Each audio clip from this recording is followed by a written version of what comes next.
नमस्कार, आप देख रहे हैं हिंदी खबर। मैं हूं आपके साथ अमित शर्मा। बीजेपी के नवनिर्वाचित राष्ट्रीय अध्यक्ष नितिन नबीन के निर्वाचन के उपलक्ष्य में आयोजित संगठन पर्व कार्यक्रम में हरियाणा के मुख्यमंत्री नायब सिंह सैनी प्रमुख रूप से शामिल हुए। मुख्यमंत्री नायब सिंह सैनी ने नितिन नबीन को बीजेपी राष्ट्रीय अध्यक्ष बनने पर शुभकामनाएं और बधाई दी। उन्होंने कहा कि प्रधानमंत्री नरेंद्र मोदी के विजय रथ को नितिन नबीन नई गति देंगे। नितिन नबीन के पास प्रशासनिक और संगठनात्मक अनुभव है, जिसका लाभ संगठन को मजबूती से मिलेगा। उन्होंने देश के अलग अलग राज्यों में संगठन को मजबूत करने के लिए काम किया है। मुख्यमंत्री नायब सिंह सैनी ने नितिन नबीन को राष्ट्रीय अध्यक्ष चुने जाने पर बधाई देते हुए कहा कि उनके नेतृत्व में बीजेपी संगठन और ज्यादा सशक्त होगा। उन्होंने ये भी कहा कि बीजेपी का संगठनात्मक ढांचा लोकतांत्रिक मूल्यों, अनुशासन और कार्यकर्ताओं की मेहनत पर आधारित है, जो पार्टी को निरंतर मजबूत बनाता है। प्रधानमंत्री नरेंद्र मोदी ने कहा कि आने वाले समय में 1 लाख युवाओं को राजनीति में लाने का काम किया जाएगा। एक साधारण परिवार का युवा भी इस पार्टी में ऊंचे से ऊंचे पद पर पहुंच सकता है, ग्रहण कर सकता है। नितिन नबीन इसका सबसे बड़ा उदाहरण है। विपक्षी दलों में परिवारवाद का चलन है। इस अवसर पर देश भर के बीजेपी शासित राज्यों के मुख्यमंत्री और शीर्ष संगठनात्मक पदाधिकारी कार्यक्रम में शामिल हुए। सीएम सैनी ने प्रधानमंत्री नरेंद्र मोदी के नेतृत्व की सराहना करते हुए कहा कि केंद्र और राज्यों में समन्वय के साथ विकास और सुशासन के साथ ही जन कल्याण के संकल्प को आगे बढ़ाया जाएगा। कार्यक्रम में संगठन की भावी रणनीति और आगामी राजनीति चुनौतियों पर भी चर्चा हुई।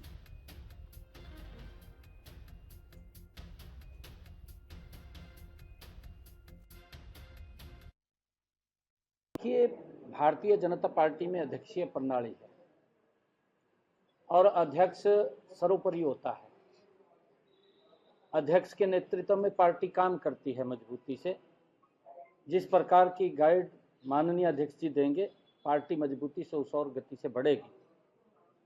और मुझे ये खुशी भी है कि देश के यशस्वी प्रधानमंत्री जी ने एक बड़ी बात अपने वक्तव्य में कही है कि आने वाले समय के अंदर 1 लाख युवाओं को राजनीति के अंदर लाने का काम आदरणीय मोदी जी ने कहा है। साथियों, मैं ये कहना चाहता हूं, ये भारतीय जनता पार्टी है। एक साधारण परिवार का बालक भी, एक साधारण कार्यकर्ता भी इस पार्टी में ऊंचे से ऊंचा पद प्राप्त कर सकता है। अगर हम कांग्रेस पार्टी या अन्य दल देखें, वहां परिवारवाद है।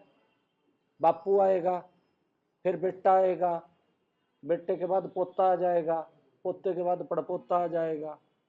वहां तो ये चलता रहता है। परंतु ये भारतीय जनता पार्टी है जिसमें एक साधारण कार्यकर्ता भी ऊंचे से ऊंचे पद पे जा सकता है। नितिन नवीन जी उसका उदाहरण है, आपके सामने है। मैं उनको बहुत बहुत बधाई देता हूं, शुभकामनाएं देता हूं। मुख्यमंत्री नायब सिंह सैनी ने बीजेपी के नए राष्ट्रीय अध्यक्ष नितिन नबीन को शुभकामनाएं दी और कहा कि उनका युवा चेहरा नए उत्साह और नए जोश के साथ प्रधानमंत्री नरेंद्र मोदी के विजय रथ को तेज गति देने का काम करेगा। सीएम सैनी ने कहा कि नितिन नबीन को प्रशासनिक के साथ ही संगठनात्मक अनुभव है। वो छत्तीसगढ़ समेत कई राज्यों में प्रभारी रह चुके हैं और बीजेपी को जीत दिलाई। बिहार में वो 5 बार के विधायक रह चुके हैं, वर्तमान में वहां पर मंत्री हैं। इसका सीधा लाभ बीजेपी को मिलेगा। नितिन नबीन की अगुवाई में बीजेपी का विजय रथ लगातार आगे बढ़ता जाएगा।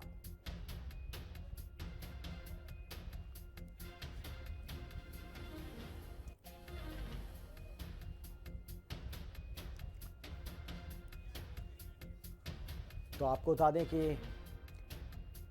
बीजेपी के राष्ट्रीय अध्यक्ष के रूप में नितिन नबीन की ताजपोशी हो गई है और निर्विरोध उनको इस पद पर चुन लिया गया है। और इस कार्यक्रम में जो समारोह हुआ नई दिल्ली में, वहां पर हरियाणा के मुख्यमंत्री नायब सिंह सैनी भी पहुंचे और उन्होंने नितिन नबीन को इतने बड़े पद पर पहुंचने के लिए अपनी बधाई और शुभकामनाएं दी। और उन्होंने कहा कि नितिन नबीन का जो संगठनात्मक अनुभव है वो कहीं ना कहीं भारतीय जनता पार्टी के बहुत काम आने वाला है। और तमाम राज्यों में आने वाले जो विधानसभा के चुनाव हैं, क्योंकि इस साल भी कई राज्यों में विधानसभा के चुनाव होने, 5 से 6 राज्यों में चुनाव होना है, उस पर भी उनका जो अनुभव है वो काम आएगा। और एक बड़ी जिम्मेदारी उनको सौंपी गई है। इससे पता चलता है कि बीजेपी में छोटे से छोटा जो कार्यकर्ता है, जो आम कार्यकर्ता है, वो भी बड़े ओहदे पर, बड़े पद पर आसानी से पहुंच सकता है। नितिन नवीन जी को मैं बहुत बहुत बधाई और शुभकामनाएं देता हूं। युवा चेहरा, नया जोश, नए उत्साह, देश के यशस्वी प्रधानमंत्री आदरणीय मोदी जी के उस विजय रथ को नितिन नवीन जी और तेज गति देने का काम करेंगे, क्योंकि नितिन नवीन जी के पास प्रशासनिक अनुभव भी है, संगठनात्मक अनुभव भी है। नितिन नवीन जी ने अलग अलग पदों पर देश के विभिन्न राज्यों में उन्होंने संगठन को मजबूत करने के लिए निरंतर कार्य किया है। बिहार के अंदर लगातार 5 बार विधायक और बिहार सरकार में मंत्री, प्रशासनिक अनुभव भी नितिन नवीन जी के पास मजबूती से है। उसका लाभ भारतीय जनता पार्टी को मजबूती से मिलेगा। मैं आज नितिन नवीन जी जो भारतीय जनता पार्टी के नवनियुक्त राष्ट्रीय अध्यक्ष बने हैं, मैं उनको बहुत बहुत बधाई और शुभकामनाएं देता हूं। और फिलहाल इतना ही। एक छोटे से ब्रेक के बाद फौरन लौटेंगे। आप देखते रहिए हिंदी खबर, क्योंकि हिंदी खबर पर खबरों का सिलसिला लगातार जारी है। जल्द लौट रहे हैं।